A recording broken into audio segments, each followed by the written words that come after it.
ከባለፈ ክፍል የቀጠለ በ1989 ከ6ኛ ክፍል ወደ 7ኛ ክፍል ሁላችንም አልፈናል። መስከረም እስከሚመጣ አደይ አበባ እስከምትፈካ በጉጉት እየጠበቅን ነበር። መስከረም አንድም ደርሶ ሁላችንም የትምህርት ቤታችን እንዳለ ጓደኛማሞች ወደ ትምህርት ቤታችን ሄድን።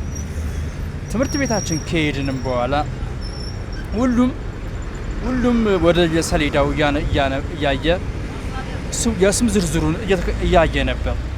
ስም ዝርዝራቸውንም ማለፋቸውና መውደቃቸውን ለማየት ተማሪዎቹ በጣም ጓጉተው ነበር። እኔም ሮጬ ከተማሪዎቹ መካከል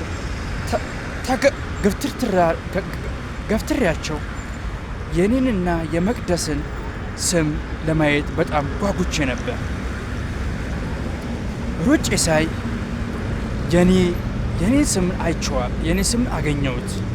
ከ6ኛ ክፍል ወደ 7ኛ ክፍል ተዘዋውሯል ይላል። እንደምንም ብዬ በመጣደፍ የመቅደስን ስም ስፈላልግ የመቅደስ ስም በሰሌዳው ላይ አልተጻፈም ነበር። በጣም አዝኜ በጣም ስለናፈቀችኝ እንዴት አልመጣችም ወይስ እንዴት ስሟ ከስም ዝርዝራችን አላለፈችም ይሆን እንዴ በማለት በጣም ተጨነቄ እሷን በትምህርት ቤቱ ግቢ ዙሪያ እሷን መፈላለግ ጀመርኩኝ። መቅደስም ከጓደኛዋ ጋር ሆና ወደ መናፈሿ ቁጭ ብላ አገኘዋት። ሩጭ ካነገርኳት በኋላ ከተቃቀፍን በኋላ እንዴ አንቺ ሰው አይናፍቅሽም ማለት ነው እንዴ? እንዴት እስካሁን ስልክ ማትደውይ እና ምናምን ብዬ ሳወራት እና አይ እኔማ የክረምቱ ጊዜ በጣም ቢዚ ነበርኩኝ። አያቴን ስንከባከብ ነበረ። እናም ለዛ ነው ሳልደውል የቀረሁት ብላ የራሷን ምክንያቶች ነገረችኝ። እኔም መቅደስ ያንቺ እኮ ስም ሰንጠረዡ ላይ እኮ አልተጻፈም። ምን ነው እኔ እኮ በጣም ውጤትሽ እኮ ጎበዝ ነበርሽ። ጎበዝ እንደሆንሽ አውቃለሁ። ውጤትሽ ወይ አስተማሪው ጥሎሽ ሆን እንዴም ብዬ ስጠይቃት መቅደስም አይ ውጤቴማ ጥሩ ነው፣ ግን በቃ ደግም ያለው መሰለኝ ቢኒያም ሳልደግም አልቀርም ስትለኝ በጣም አዘንኩኝ። ምክንያቱም 6ኛ ክፍል አመት ሙሉ ከኔ ጋር ተምራ ነበረ። እሷ ብቻ ስላላለፈች ጓደኛዬም ስለሆነች ከክፍል ስላላለፈች በጣም አዘንኩኝ። እናም በቃ አሁን ምንም ችግር የለም፣ በቃ አትዘኝ፣ ምክንያቱም ቀጣይ ልታልፊ ትችያለሽ፣ ጎበዞች ካጠናሽ ታልፊያለሽ ብያት እስኪ ነይ ብዬ ወደ ትምህርት ቤታችን ወዳለው ካፌ ይዣት ሄድኩኝ። ካፌም ከገባን በኋላ ሁለታችንም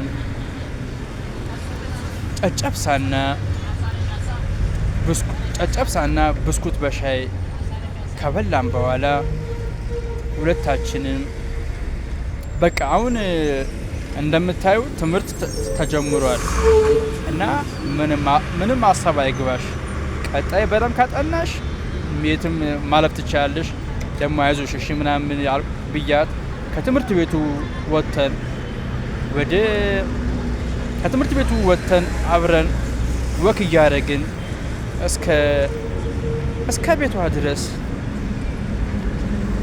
ድረስ ሸኟት። የመቅደስ ቤት ከአስኮ ዊንጌት ትንሽ ወረድ ብሎ ነበር ከትምህርት ነበር እና መንገድ ላይ የየግላችንን ወሬ እያወራን በቃ አታስቢ። ደግሞ አንድ ያልነገርኩሽ ነገር እኛ ክፍል እኮ ያሉት ጓደኞቻችን ሚኪያስ፣ ሙልጌታ፣ አለም ፀሐይ እና ተስፋነሽ እነሱ እኮ ማለፋቸውን አልፈዋል እኮ አይገርምም?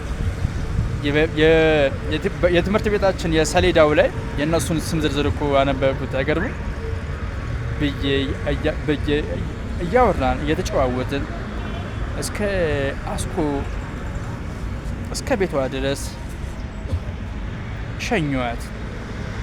ቤቷም ከደረሰች በኋላ በቃ ቢኒ አሁን ቻው በቃ ያው ሰሞኑ ትምህርት ስለተጀመረ ከሳምንት በኋላ ደግሞ ያው ትምህርት ቤት እንገናኛለን።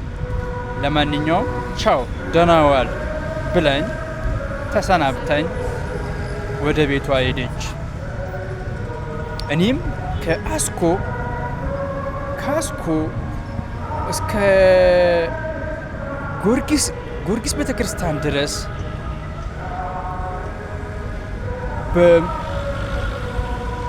ከአስኮ እስከ ጊዮርጊስ ቤተክርስቲያን ድረስ በባቡር ይዤ ወደ ጊዮርጊስ ቤተክርስቲያን አቀናው። ባቡር ውስጥም ስገባ ተሳፋሪዎች ሞልተው ነበር። እንደምንም ብዬ ተጠጋግቼም ቢሆን ቦታ ይዤ ባቡር ውስጥ ቁጭ አልኩኝ። የባቡሩ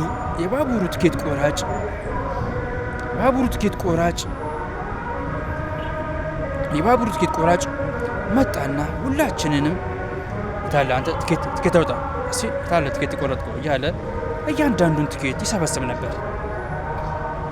እኔም የራሴን ትኬት ካሳየሁት በኋላ ቁጭ ብዬ በባቡር መጓዜን ጀመርኩኝ። ባቡር ውስጥ ያሉ ሰዎች የተወሰኑ ሰዎች ነበሩ። አንዳንዶቹ ባቡር ውስጥ ያሉ ሰዎች ግማሹ ቦርሳውን ይዞ ከመስሪያ ቤት ወደ ቤት የሚሄዱ ሰዎች በብዛት ባቡር ውስጥ ነበሩ። ጥቂቶቹ ደግሞ ተማሪዎች ናቸው። እነዚህም ተማሪዎች ከትምህርት ቤት ወደ የቤታቸው የሚሄዱ ተማሪዎች በባቡር ውስጥ ነበሩ። ዩኒፎርማቸውን ለብሰው ቦርሳቸውን ከጀርባቸው አዝለው ባቡር ውስጥ ቁጭ ብለዋል።